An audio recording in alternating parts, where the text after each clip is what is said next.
On my daughter's wedding day, I learned exactly how unwanted a mother can be, not through a conversation, not through an argument, through a photograph of my own face taped to a gate with the words, "Do not let her in." I did not gasp. I did not speak. I simply stood there, the air thick around me, wondering how long they had been planning to erase me. The story you are about to hear is a work of fiction created by the Her Tears channel team, based on real-life situations to convey lessons about family, emotions, and human values. All characters and events are illustrative. My name is Maribel Ashford. I am 71 years old, and I drove myself to that wedding in Charleston believing the day would be tense, maybe strained, but survivable. I thought Sloan might give me a polite nod, or a tight smile, or perhaps nothing at all. But I did not expect this. A young usher noticed me staring. He shifted nervously, glancing at the sign. "Ma'am, I am really sorry," he whispered, as if saying it softly would hurt less. Behind him, a guest murmured to another, "I thought they didn't want her mother here." Their eyes flicked toward me before sliding away like I was something shameful. My throat tightened, but nothing escaped. I could have walked toward them, demanded an explanation, reminded them of every year I held Sloan together while her father disappeared into his own life. Instead, I let the silence settle. It felt steadier than anything I could say. I turned around, one step, then another. My shoes tapped lightly against the pavement, the sound strangely final. No one called after me. No one asked if I was all right. The music from the ceremony hall drifted faintly, already beginning without me. When I reached my car, I paused with my hand on the door. 3 hours from that moment, they would all understand what leaving me out truly cost them. But right then, I let myself feel only the simplest truth: my daughter had chosen to reject me without ever opening her mouth.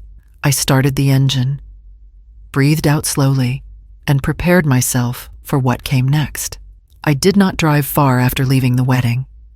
I pulled over beneath an oak tree, turned off the engine, and let the quiet surround me. It had been years since I allowed myself to think about the beginning, about what it took to raise Sloan alone in Charleston after Everett walked out. I remember her at 8 years old, gripping my waist as I rushed between double shifts at the diner. "Mom, will you be at my recital?" she asked. I nodded, even though I already knew I would miss it. My manager had said, "You either stay or lose the shift." And losing the shift meant losing rent. When I came home that night, her costume was still hanging on the doorknob. Sloan just said, "It's fine," but she would not meet my eyes. There were so many moments like that. Moments where love was heavy, but money was thin. I wore the same 2 blouses for years. My car rattled so loudly that I sometimes parked 3 streets away from the school so she would not feel embarrassed walking out beside it. She never said she was ashamed. Not then. But kids do not need words to speak the truth. The first time I noticed the shift, she was 16. Everett appeared suddenly with a newer car and smooth promises. She climbed into the passenger seat and looked at me the way a child looks at an outdated toy still familiar, but not shiny enough. Later that night, she said, "Dad's family knows people in Charleston. They said I need to present myself better if I want opportunities." The words were not hers, but she carried them as if they were gospel. That feeling only deepened when she met Dorian Vale. His mother praised composure, image, and elevated circles. Sloan absorbed every word. She started dressing differently, speaking differently, correcting me at dinners as if I were the child. By the time she got engaged, she had already chosen which world she wanted to belong to. It just did not include the woman who built the foundation she was standing on. I sat back in my seat, breathing slowly as the memories settled, and braced myself for the part of the story I had tried hardest to ignore. I did not mean to read anything. I only went to Sloane's apartment that afternoon because she had forgotten her bridal contract folder on my kitchen table. When I walked in, her laptop was open on the counter. Screen glowing with an unfinished message thread. I tried to look away, but my own name caught my eye. Maybe keep her away from the main events. Someone had typed, "She's a bit outdated." The word sat there like a bruise. I leaned closer, and the sender's name appeared, Clara Vale, Dorian's mother. I remembered her polite smile, the way she never quite made eye contact with me at dinners. Another message came in as I watched, "Do not let her speak during the reception. It ruins the aesthetic." My breath stilled, not because of the cruelty people have said worse in quieter ways, but because Sloane was online. The typing bubble blinking, then disappearing. No defense, no protest, just silence. A minute later, Clara added, "You know how Charleston circles are. Presentation matters. Trust me." Still nothing from Sloane. She did not even attempt to soften it, the way children sometimes do when they feel trapped between loyalty and embarrassment. She simply allowed the conversation to stand as truth. I closed the laptop gently. I did not slam it or call her or demand an explanation. The absence of her voice in that thread told me more than her words ever could. For the first time, I understood that I was not being included out of love or gratitude. I was being managed, hidden, shaped into something acceptable for the Vale family's standards. When Sloane came home later and greeted me with a distracted, "Oh, thanks for dropping that off," I only nodded. She had no idea what I had seen, or how quietly something in me had shifted. I carried that silence with me, letting it settle exactly where it needed to. After seeing the messages on Sloane's laptop, I stopped giving her the benefit of doubt. I started looking at the wedding the way a stranger would, by the numbers, by the signatures, by who was actually holding the weight. I sat at my kitchen table with every document spread in front of me. The venue deposit carried my name. The catering down payment carried my name. The emergency bridal fund, the one Sloane pretended came from a family sponsor, had been charged to a supplementary credit card I paid every month.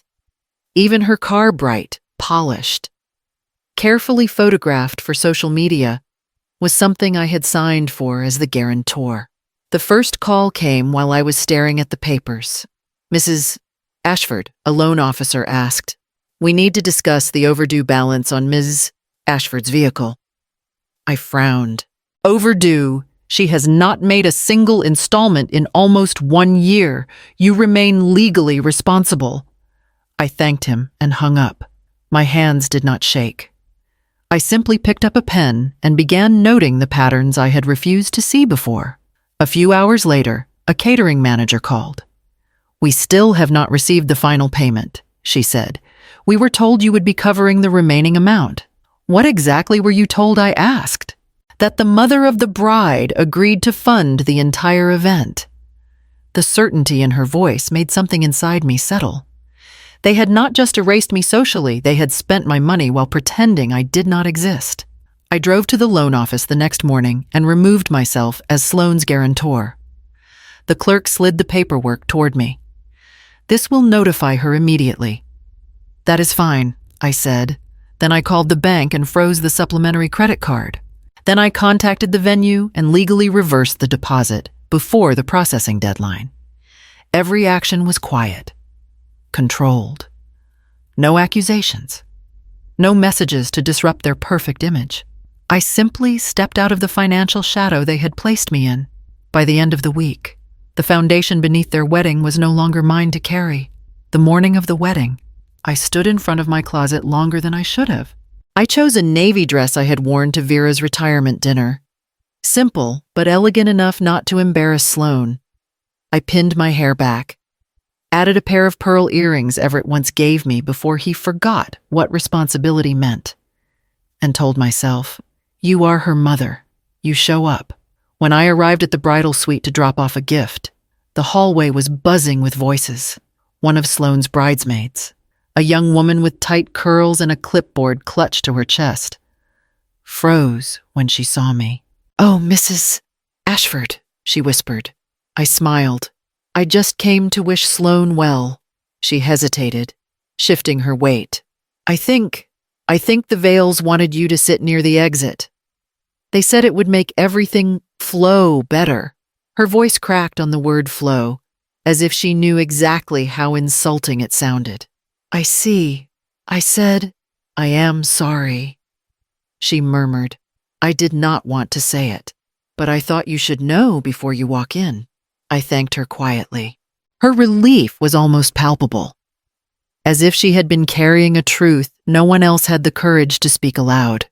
Still, I kept walking toward the garden entrance, clutching the small, wrapped box I had brought for Sloane. I held it the way I used to hold her school lunches carefully, hoping she would feel loved, even if she did not show it. Then I saw the gate, my photo, the tape, the words, "Do not let her in." The bridesmaid's warning suddenly felt gentle compared to this. I looked at the sign for a long, cold moment. One of the ushers forced his eyes downward, unable to hold my gaze. No one approached me. No one offered an explanation. I tightened my grip on the gift, then loosened it. I placed it on a nearby bench and stepped back. I could have walked forward and demanded answers. Instead, I turned away. My dignity was the only thing I still owned outright. And that was the moment their perfect day began to crack.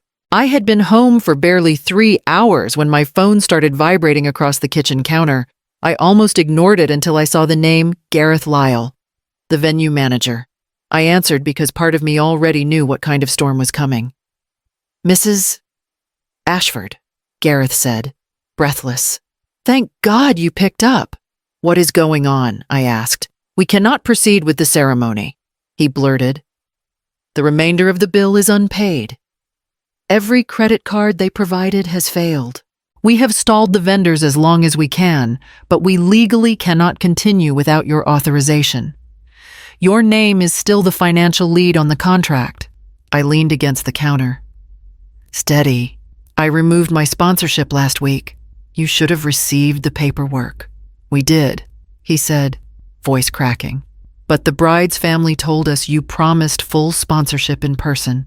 There it was, the lie they built the entire day on. "I never promised that," I replied. "I figured," Gareth muttered. A crash sounded behind him, someone shouting, chairs being dragged. He lowered his voice. "They are refusing to leave the hall. The vendors are threatening to walk out. Please." "I need a final decision." In the background, I heard a woman shrieking, another voice cursing, and someone yelling for security. The wedding music had stopped. Whatever facade they had tried to maintain was unraveling fast. "Mrs. Ashford," Gareth said again. "Do we shut down the event?" I straightened, speaking clearly into the receiver. "Shut it down!" He exhaled, a sound mixed with resignation and relief. "Understood." Another crash echoed before the call abruptly ended. I placed the phone on the table and listened to the quiet settling back into my house. The chaos belonged to them now, not to me. The wedding they barred me from was collapsing from the inside, and I did not have to lift a finger. They would be calling next. My phone buzzed again, this time with a message from Vera. "Vera, vendors are packing their things. People are staring. It is a mess. Mari." A second message followed almost instantly. "Vera guests keep whispering that the bride's family lied about the payments." I closed my eyes for a moment.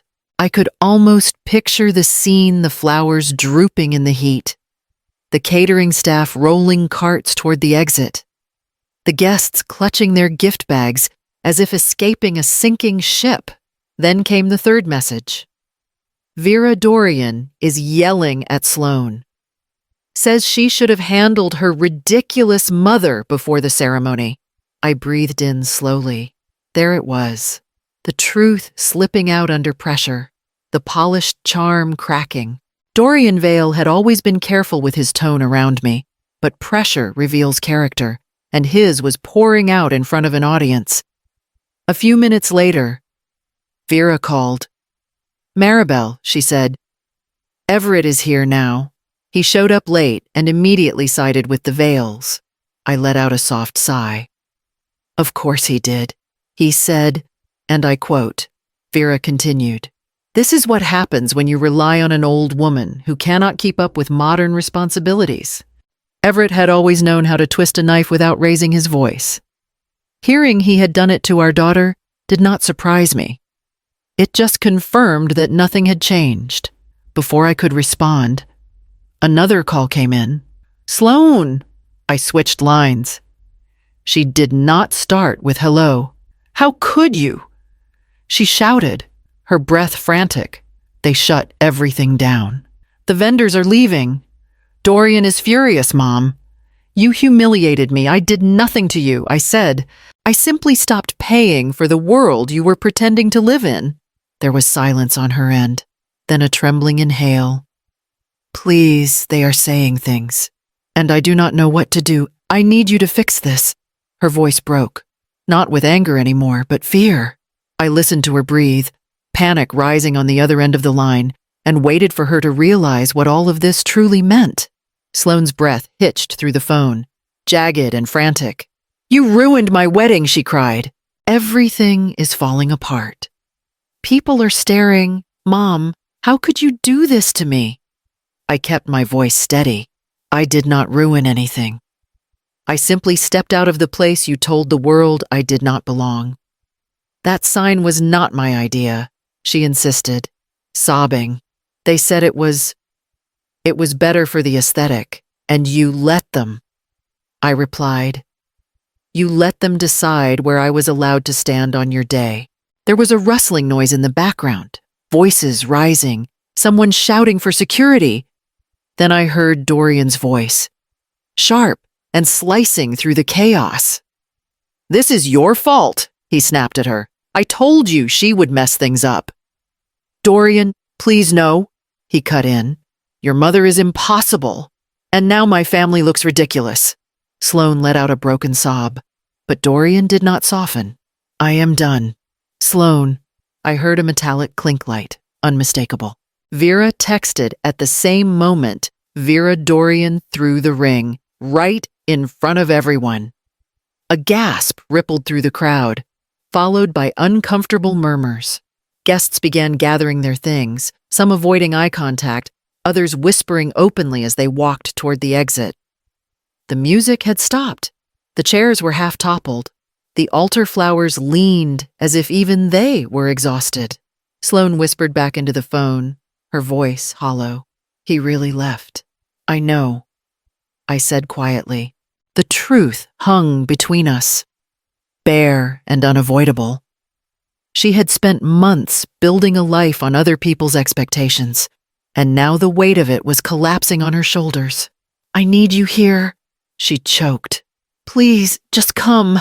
Her plea drifted into my ear, fragile and desperate, as the echoes of her wedding continued to fall apart behind her.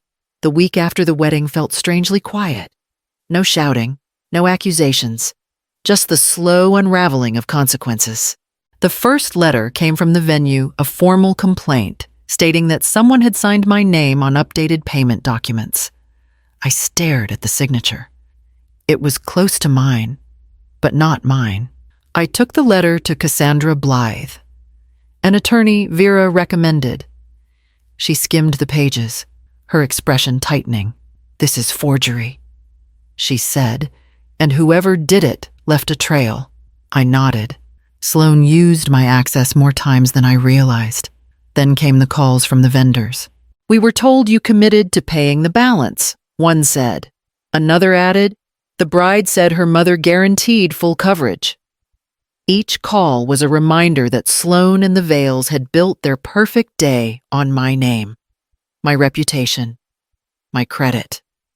And each call ended the same way, confusion turning into anger when they learned the truth. By the third day, the credit company reached out. "Ms. Ashford," the representative said carefully, "we have traced several unauthorized charges linked to the supplementary card. How much I asked? More than $80,000. Cassandra folded her hands. Sloan and Dorian are legally responsible. Not you. Their signatures and written statements make them fully liable. I exhaled slowly. The number did not shock me as much as the clarity of it. They had used me as invisible currency, assuming I would never notice. Never speak. Never push back. 2 days later, Vera called again. Dorian left. She said he packed a bag and told Sloan he didn't sign up for debt tied to her mother. His predictability no longer surprised me. That evening, I heard a knock at my door. When I opened it, Sloan stood on the porch. Makeup smeared, dress wrinkled, her shoulders shaking. "Mom," she whispered, "I do not know what to do. Everything is falling apart. I need help." She waited, eyes pleading, as if I could rewrite the mess she had created with a single breath. I stepped aside just enough for the porch light to fall over her face, the weight of her choices resting visibly on her. Sloan stood on my porch as if the world had already ended. Her hands trembled, her voice cracked, and everything she had built, every lie, every performance was slipping through her fingers. "Mom, please," she whispered. "Everything is ruined. They are saying I forged your name. Dorian is gone. The bills. I cannot breathe." I kept my tone even. I told the truth once. "Sloan, that is all I have done." She blinked, confused. What truth? That I withdrew my financial support a week before the wedding? That I never promised sponsorship? That I did not sign those documents? Her knees softened. "They said you would cover everything. They said I interrupted gently. "Told you what you wanted to hear, and you let their voices drown out mine." Cassandra Blythe stepped from behind me, holding the folder she had prepared. "Ms. Ashford," she said to Sloan. Calm but firm. "The venue, vendors, and credit company have all confirmed the paperwork. You and Mr. Vale are legally responsible. More than $80,000 in combined damages." Sloan's mouth parted, no sound coming out. "And since Mr. Vale has formally withdrawn from the partnership," Cassandra continued, "you are the sole bearer of the liability." The words landed like stones. Sloan looked at me, desperation widening her eyes. "Mom, please help me. I do not have anything left." I stepped closer. Not out of pity, but clarity. "You taught me my place the day you taped my photo to that gate. I am only honoring the boundary you created." She broke, her shoulders collapsing inward. The power had shifted not in victory, but in truth, finally settling into its rightful place. "I hope," I said softly, "that you learn something from this. Love cannot survive where respect does not exist. And dignity is the one thing a woman must never give away, even for her own child." I turned, walked back into my home, and closed the door, not in anger, but in peace. The kind earned only after a lifetime of being overlooked, then finally choosing myself. If my story moved you, make sure to like, comment, and subscribe for more. That day, the boundary she built became the one I finally learned to keep.